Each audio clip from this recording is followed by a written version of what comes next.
DPHE department of public health ইঞ্জিনিয়ারিংয়ে বর্তমানে নবম গ্রেডে বিএসসিতে মাত্র 47.8% প্রকৌশলীরা রয়েছেন এবং ডিপ্লোমা রয়েছে 52.12%। আপনি চিন্তা করুন, এরকম জায়গায় যদি ডাক্তারদের ক্ষেত্রে হইতো যে নবম গ্রেডে এমবিবিএস ডিগ্রিধারী চলে আসছে 50%, ডিপ্লোমাধারী চলে আসছে 50%, মানে ডাক্তারদের কাজগুলো ডিপ্লোমারা করতেছে। জিনিসটাকে হচ্ছে এইভাবে আপনি বোঝার চেষ্টা করেন।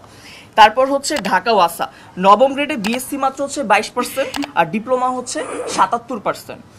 পিডাব্লিউডি পাবলিক ওয়ার্কস ডিপার্টমেন্ট, সেখানে একই অবস্থা, নবম গ্রেডে হচ্ছে আমাদের 42% সিভি বিএসসিরা, আর হচ্ছে ডিপ্লোমারা দেখা যাচ্ছে 52%।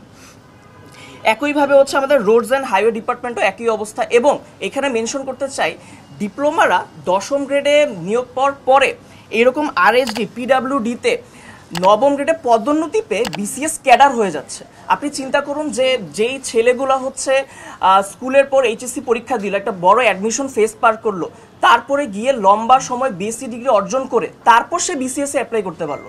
কিন্তু ডিপ্লোমারা এসএসসি পাশ করে সরাসরি দশম গ্রেডে নিয়োগ পাওয়ার পর পদোন্নতি পেয়ে নবম গ্রেডে বিসিএস ক্যাডার হয়ে যাচ্ছে।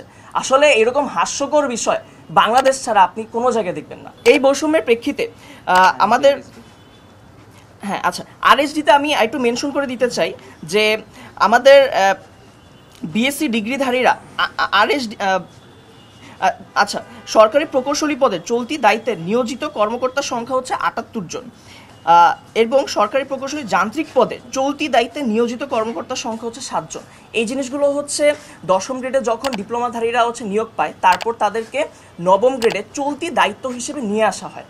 চলতি দায়িত্ব হিসেবে নিয়ে আসলে দেখা যায় নবম গ্রেডের হচ্ছে যে নিয়োগ বিজ্ঞপ্তি সবগুলো হচ্ছে সিন্ডিকেট করে আটকে দেওয়া হয়। পরবর্তীতে যারা হচ্ছে যে ডিপ্লোমাধারীরা নবম গ্রেডে চলতি দায়িত্বে ছিল, তাদের সেই চাকরিটাকে নবম গ্রেডে পার্মানেন্ট করে দেওয়া হয়। এইরকম ভয়াবহ সিন্ডিকেটের মাধ্যমে নবম গ্রেডে বিএসসিদের পদগুলো হচ্ছে দখল করা হচ্ছে। এই বৈষম্যের প্রেক্ষিতে আমাদের প্রকৌশল আন্দোলনের 3 দফা দাবি ছিল, যেখানে হচ্ছে আমাদের প্রথম দাবি ছিল ইঞ্জিনিয়ারিং নবম গ্রেড বা সহকারী প্রকৌশলী ও সমমান পদে প্রবেশের জন্য সবাইকে নিয়োগ পরীক্ষায় উত্তীর্ণ হতে হবে এবং ন্যূনতম বিএসসি ইঞ্জিনিয়ারিং ডিগ্রিধারী হতে হবে। কোটার মাধ্যমে কোনো পদোন্নতি নয়, এমনকি অন্য নামে সমমান পদ তৈরি করেও পদোন্নতি দেওয়া যাবে না। আমাদের দাবি 2, দশম গ্রেড টেকনিক্যাল বা উপসহকারী প্রকৌশলী ও সমমান পদে ডিপ্লোমাধারীদের জন্য বরাদ্দকৃত 100% কোটা বাতিল করতে হবে।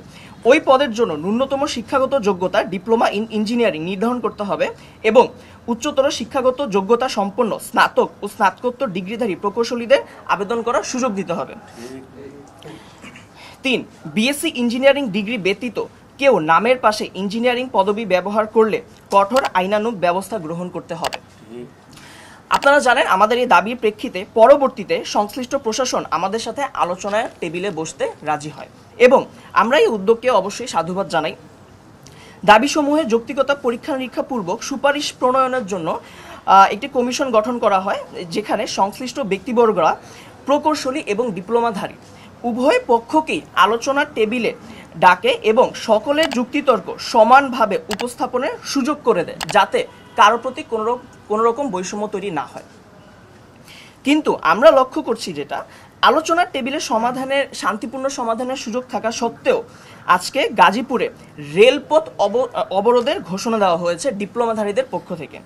উল্লেখ্য, সংস্কার কমিশনে ডিপ্লোমাধারীদের পক্ষ থেকে যে প্রতিনিধিরা গিয়েছেন, এখানে বলে নিতে চাই যে সংস্কার কমিশন গঠন হওয়ার পর একটি ওয়ার্কিং গ্রুপ তৈরি করা হয়েছে, যে ওয়ার্কিং গ্রুপে ডিপ্লোমাধারী এবং বিএসসি প্রকৌশলী উভয় পক্ষেরই প্রতিনিধি নেওয়া হয়েছে।